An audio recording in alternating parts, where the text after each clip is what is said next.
दोस्तों, जियोपॉलिटिक्स और डिफेंस से जुड़ी इस समय की दो बेहद इंपॉर्टेंट खबरों के बारे में बात करेंगे, जिसमें हमारी पहली खबर भारत के द्वारा अमेरिका के सामने रखी गई एक बड़ी डिमांड को लेकर है, जिसने अमेरिका की फॉरेन पॉलिसी के लिए एक नई चुनौती खड़ी कर दी है। इसके अलावा हमारी दूसरी खबर ग्लोबल मीडिया को लेकर है, जो कि भारत की अग्नि मिसाइल को लेकर लगातार नए नए आर्टिकल पब्लिश कर रही है और इसने चीन की चिंता बढ़ा दी है। दोनों ही खबर काफी इंटरेस्टिंग है, इसीलिए वीडियो को अंत तक जरूर देखिएगा। पहले बात करते हैं अमेरिका की। भारत ने अमेरिका से साफ कह दिया है कि अगर उसे रूस से तेल आयात कम करने के लिए मजबूर किया जाता है तो उसे ईरान और वेनेजुला जैसे देशों से कच्चा तेल खरीदने की अनुमति दी जानी चाहिए। यह दोनों देश अभी अमेरिकी प्रतिबंधों के दायरे में है, लेकिन भारत ने साफ कर दिया है कि उसकी ऊर्जा सुरक्षा सबसे ऊपर है और इस पर कोई समझौता नहीं किया जा सकता।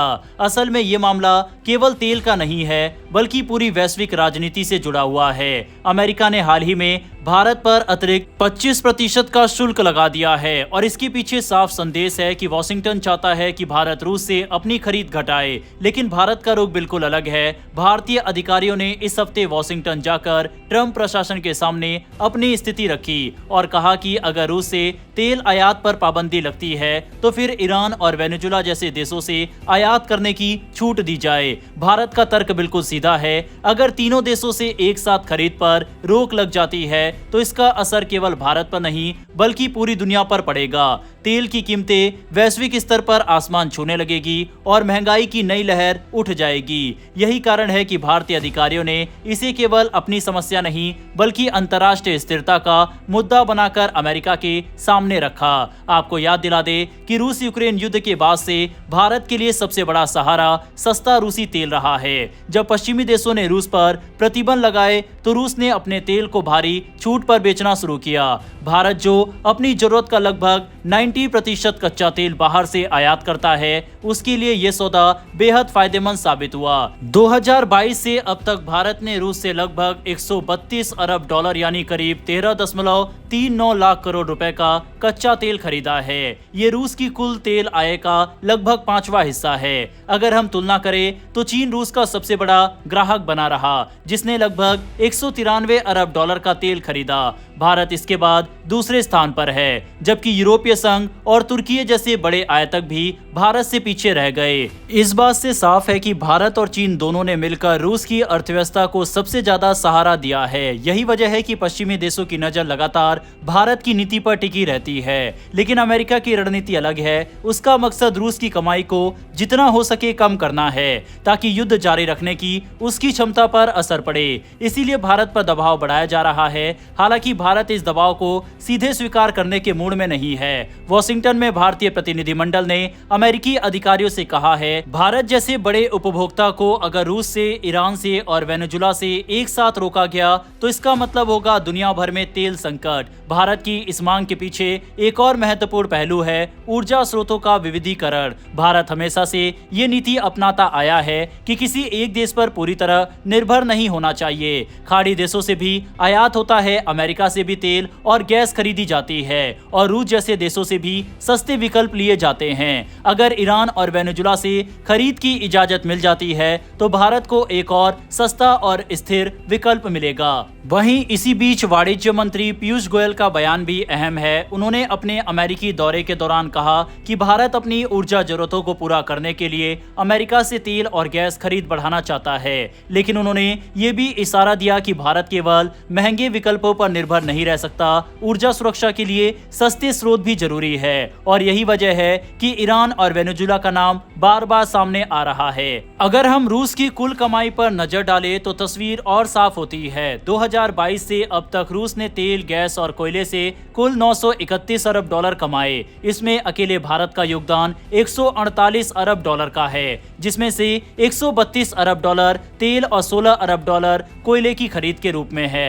इसका मतलब साफ है कि भारत रूस के लिए एक बहुत बड़ा ग्राहक है और अप्रत्यक्ष रूप से उसकी अर्थव्यवस्था को युद्ध के दौरान मजबूती दे रहा है। भारत के सामने इस समय एक चुनौतीपूर्ण संतुलन है। अगर वह रूस से सस्ता तेल खरीदना जारी रखता है तो अमेरिका नाराज हो सकता है। अगर वह केवल अमेरिका से तेल और गैस लेता है तो लागत काफी बढ़ जाएगी और अगर ईरान और वेनेजुला से खरीदने की अनुमति मिलती है तो भारत को राहत भी मिलेगी और विकल्प भी। यही वजह है कि भारत अब खुलकर ये मांग कर रहा है कि उसे इन दोनों देशों से खरीद की छूट दी जाए। साफ है कि भारत ने अमेरिका के सामने एक बड़ी गुगली फेंक दी है। अब इस पर अमेरिका कैसे रिएक्ट करता है ये तो आने वाले समय में देखना होगा।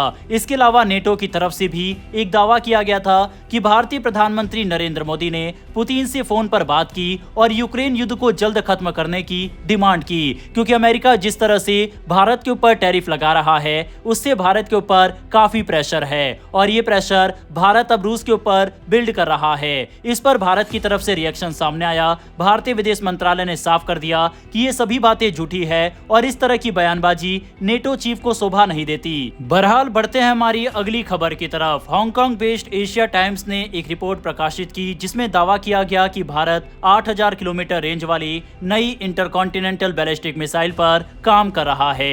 ये मिसाइल भारत की मौजूदा अग्नि 5 का अपग्रेडेड या अगली पीढ़ी का वर्जन मानी जा रही है। अगर ये रिपोर्ट सच होती है तो भारत की मारक क्षमता चीन के हर हिस्से से लेकर पूर्वी एशिया और यहां तक कि यूरोप तक पहुंच जाएगी। हल्के वॉरहेड लगाने पर यह मिसाइल 10,000 से 12,000 किलोमीटर तक मार करने में सक्षम हो सकती है, यानी अमेरिका के पैसिफिक बेस भी इसकी रेंज में आ जाएंगे। अब सवाल उठता है कि यह दावा क्यों किया जा रहा है और इसके पीछे चीन की क्या रणनीति है। दरअसल चीन लंबे समय से ये आरोप लगाता रहा है कि भारत अपनी मिसाइलों की असली क्षमता को अंतर्राष्ट्रीय दबाव से बचने के लिए छुपाता है। 2012 में जब अग्नि 5 पहली बार टेस्ट हुई थी तब भी चीनी मीडिया ने कहा था कि इसकी असली रेंज 8000 से 12000 किलोमीटर है, लेकिन भारत इसे केवल 5000 किलोमीटर बताकर दुनिया को शांत करने की कोशिश कर रहा है। अब एशिया टाइम्स की रिपोर्ट इसी पुरानी बहस को फिर से ताजा कर रही है। इसमें कहा गया है कि भारत ने हाल ही में अग्नि 5 का नाइट ट्रायल किया था जिसमें MIRV टेक्नोलॉजी यानी एक ही मिसाइल से कई न्यूक्लियर वॉरहेड अलग अलग टारगेट पर गिरने की क्षमता दिखाई गई। इसी टेस्ट को देखकर चीनी सेना के सूत्र मान रहे हैं कि भारत गुपचुप तरीके से अग्नि 6 जैसे लंबी दूरी की मिसाइल तैयार कर रहा है।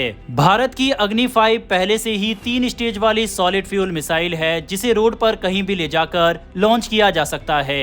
इसके अपग्रेड में हल्के मटेरियल और नए नेविगेशन सिस्टम लगाए गए हैं। यही वजह है कि एक्सपर्ट्स का मानना है कि अग्नि 5 पहले से ही क्वाजी ISBM है, यानी इंटरकॉन्टिनेंटल मिसाइल की कैटेगरी के करीब पहुंच चुकी है। इस तरह की मिसाइल भारत की न्यूक्लियर ट्रायड स्ट्रेटजी में बहुत अहम मानी जाती है। भारत के पास जब जमीन से लॉन्च होने वाली मिसाइलें, हवा से परमाणु ले जाने वाली विमान और समुद्र से लॉन्च होने वाली सबमरीन मिसाइलें, तीनों विकल्प मौजूद है। लेकिन अगर 8000 किलोमीटर रेंज की मिसाइल भारत के पास आती है तो ये उसकी सेकेंड स्ट्राइक क्षमता को और मजबूत कर देगी, यानी अगर दुश्मन पहला हमला करता है तो भी भारत पलटवार करने में सक्षम रहेगा। चीन के नजरिए से देखें तो ये खबर उसके लिए चिंता का विषय है। दरअसल चीन पहले ही 2030 तक 1000 से ज्यादा न्यूक्लियर वॉरहेड बनाने की योजना पर काम कर रहा है।